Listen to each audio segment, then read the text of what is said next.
ए सुना ना बात माना ना। नहीं मानेंगे। सब बेच के तब पी गई ला। सब बेच के दर जाएंगे। ए सुना ना आज बजाए दो।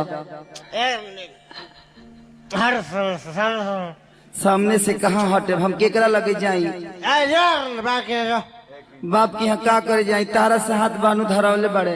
धरल सब बेच के पी जाएंगे तुमको भी बांधे रखेंगे पी जाएंगे दारू। ए रामन बाब अस्थिर सुतवा के ना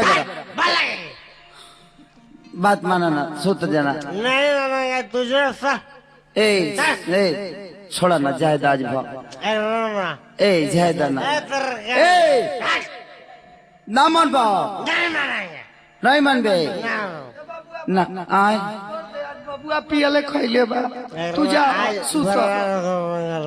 एही बेटा जन्मले बड़ू तू ही सब बूढ़ कैले बड़ू तू ही कैले बड़ू हैसन कोखी में तेरा कहाँ से